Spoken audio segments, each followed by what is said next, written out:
Hello and welcome to Film Companion South. Today's episode of Ask BR is about Sarkar, the Vijay film directed by AR Murugadoss. Jonathan Anthony asks, what do you think stops the actor Vijay from doing roles out of his comfort zone despite being capable of pulling out a variety of roles? Is it the fans or the mass image that's been enforced upon him? I think enforced is maybe a wrong word because people want to get to this kind of position, right? A big star. It's a combination of both a star giving what the audience wants and the audience expecting what the star should do. So I think it's a combination of both. As for actor Vijay, I think he has from the beginning been very clear about the fact that, after the early days where he was doing those young lover boy type roles, now he's very set in this one role. What I like to see him do is this kind of role where he's this impish, roguish kind of person, even in something like Thalapathy, which is a light-hearted kind of film. But it would be interesting to see if he's going to do those roles from now on, because now he seems to be set on a political career, and as Sarkar shows us, it'll be interesting to see where he goes. Rajarajan says, Vijay goes to the extent of overshadowing his lawyer. He studies law books, stops his lawyer, and speaks for himself in court, therefore educating audience on 49p. I like this Murugadoss's method of hero glorification. How did it work for you? That's exactly it. It worked for me because it is hero glorification. This is not a logical movie. You're not supposed to go, will this guy from the US know all these things? That's not it. The way to look at it is, instead of, this is his equivalent of a punch dialogue. See, I know all these things, you don't. Because he's kind of this corporate guy who knows all these things. We buy these things because, it's a suspension of disbelief that's been ingrained in us for a very long time. We don't blink when this guy does these things because it's not a logically, like an actual movie where we would say, how would this person know these things? So I think it's a very effective scene, the way the 49p, and it becomes the most talked about things in this particular section of the movie. Vignesh Ramesh says, is it necessary for films to preach when especially it has a big star? Won't a film like Joker work with big stars? Why don't mass films allow people to think? I don't think that will work because a Joker, by its nature, the reason a Joker is so well remembered is because it stars Guru Somasundaram. It has that wonderful low-key quality to it that makes it work. Whereas the minute you step into a big star zone, it's simply the economics. Because see, unless stars cut down their salaries, unless directors cut down their salaries, and they make the movie for a very low budget and say, okay, I want to make this movie the way it should be made, so let's all take a pay cut and give it to the audience. It's not going to work because the economics are so high that you have to add these larger than life elements and make the movie work. So that's why mass films by nature are very different from films like Joker. Vignesh Prabhu asks, do you feel that technology is hindering the creativity of directors nowadays? We are seeing Twitter, Facebook being used at crucial parts of a story to solve a key problem in the story instantaneously. Yeah, I think it's become a lazy way out because a lot of films have been showing this Twitter, Facebook kind of activity.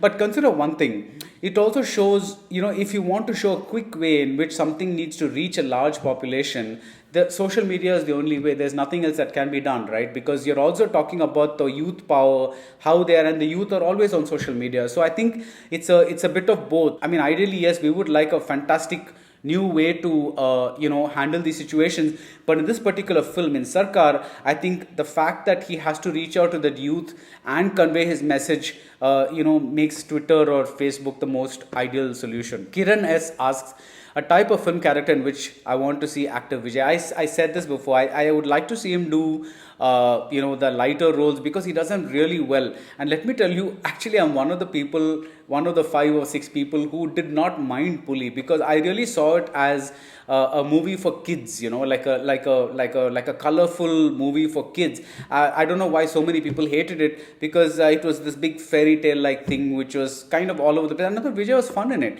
and I think but because that movie didn't work, I think we won't get a kind of movie like that again. But I like to see Vijay in these light Tupaki kind of roles. That's really my ideal idea of what a Vijay film is. Saravanan, in an otherwise underwhelming film, I felt the cinematography offered something unique.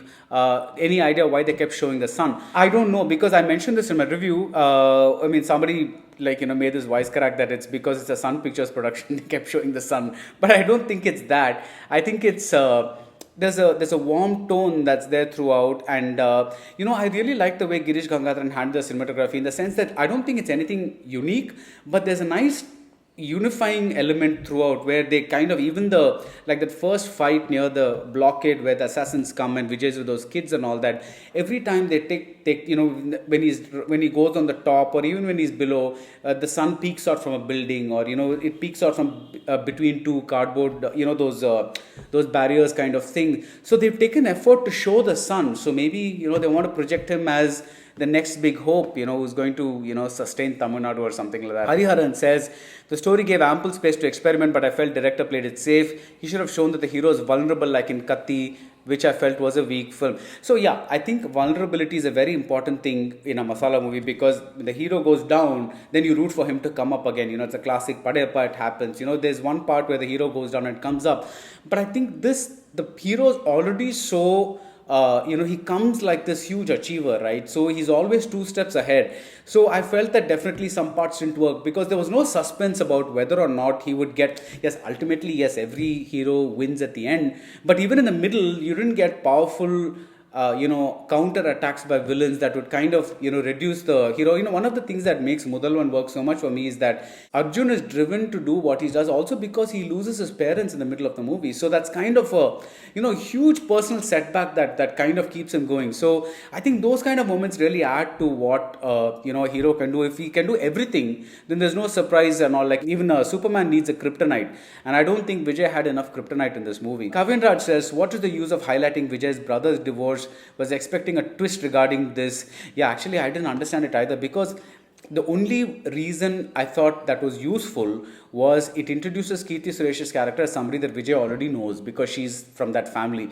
And we have saved a lot of that hero-heroine falling in love, all those kinds of things. Otherwise, the whole point of mentioning the divorce and things like that, it doesn't make any sense at all. I don't know. I think they must have written a lot of stuff and then it got chopped or something like that. Venkatesh says, Vadachennai faced threat from fisherman community and the scene was deleted. Now it's Sarkar. There is no end. Where is the creative freedom? There is no creative freedom, because the thing is, as long as every single community takes, objects to some kind of depiction, whatever it is, fishermen taking objection to the fact that, they made love in a boat and things like that. I think it's so silly that we should not even be entertaining these queries or these oppositions. But that's how it happens. I think I mentioned this before. One of the classic things is when the Muslim community opposed Vishwarupam, saying that the hero is like a Muslim and a terrorist. He is a Muslim who saves the world. I mean, it's probably the only action movie in the history of movies. And if you don't get that, then I don't know why. But I don't think we have a proper forum for which we can say this is a valid complaint and this is not a valid complaint. But so this is going to go on and on, because everybody feels that by registering these complaints, they get a little more visibility. So it's all become a political move. Adrian David says, why didn't Iruvar taste the same box office success as Sarkar despite having similar political theme? Because it's a very different movie. This is a very hero-oriented, a mass kind of, hero-glorifying kind of movie. And, and plus it has a big hero with a huge truckloads of fans. Whereas that's a more character-driven movie. And even though, yes, both movies are about politics in a way, but they're very different movies. You cannot even begin to compare. And that was a far more serious film as well. Nishant says, while writing reviews to good movie, you seem to enjoy writing all positives. While writing for CCV, you were so much of critic, which shows your disappointment that movie could have been better.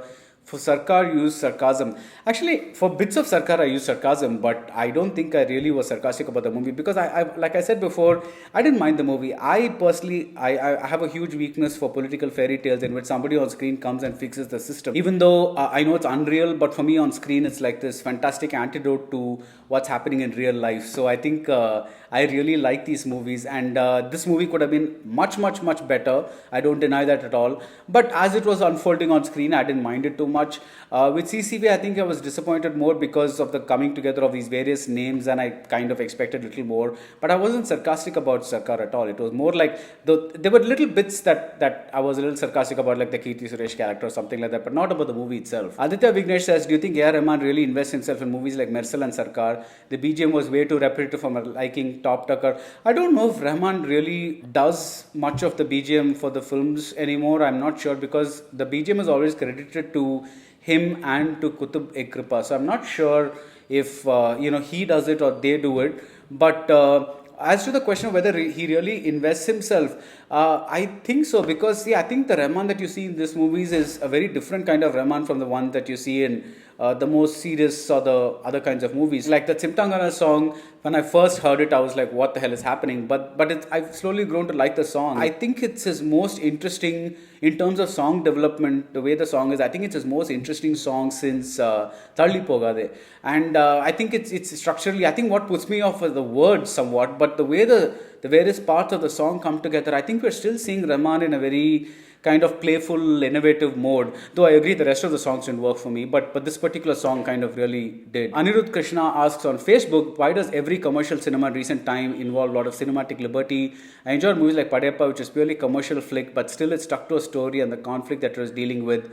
With Sarkar, the movie is not coherent. I think commercial cinema has always dealt with some kind of cinematic liberty because, the whole point of commercial cinemas is larger than life kind of stuff. When you see even Padayappa, it's how does this man, do all these things. I think it's more about how much you buy into it rather than whether the film is doing it, because I think they're all very similar kinds of films. I think Padayappa, where, if to take the example that you have given, where Padayappa works is that it has a very strong emotional core. So that kind of takes you over the so-called illogical elements, whereas because that's not there in Sarkar, they stand out some more. Jayshankar Ramu says, in a mass-oriented film, can political subtlety be retained and also effective? I don't know if you can be subtle in a political movie, because see, one thing about Sarkar is it's a fairly unusual kind of movie.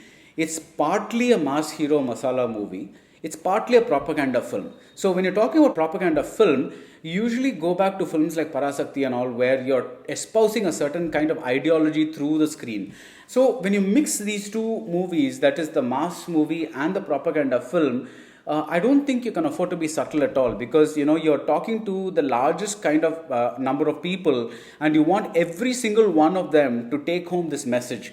So I don't think subtlety is possible at all. Jeevanesh says, what's your views on people relating a movie with real life events and getting offended? We just talked about it. We have to understand that a movie is a movie. If we can understand that it's not true when two people break into song or one guy fights off 100 people, I don't see why we should take that particular element as offensive, but that's the way we are.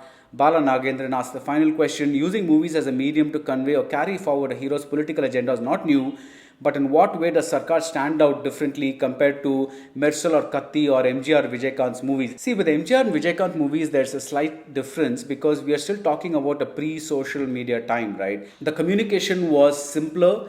People, I think, were more innocent. So you easily bought what was being sold on screen. So it was easier to buy into MGR as a good person, as this person doing all these things for all the people. Because we got our news mainly through the main news outlets. Now there is so much of irreverence that's gotten into our system because nobody is spared. They troll everybody from Narendra Modi to everybody, to actors, to politicians. Everybody gets trolled, sportsmen. So there is no. What I mean by respect is not respecting the person necessarily, but earlier there used to be a bit of a touch me not quality where certain people you would not go near, but now that's all gone because anonymously you can take down anybody. So I think that's changed the political climate a lot in terms of, it'll be interesting to see whether today the people who are doing this preaching through the movies, whether the mass audiences see this as just a movie or whether they really take home these messages and say, like in the MGR days, and say, okay, I believe that this person is actually, the things that he says. So that's going to be a really interesting thing to follow and see, especially in terms of Vijay, because he's made such an open statement with Sarkar. So thank you very much for sending in your questions. We'll be back with the next Ask BR soon. Keep watching Film Companion South and do hit the subscribe button. Thank you.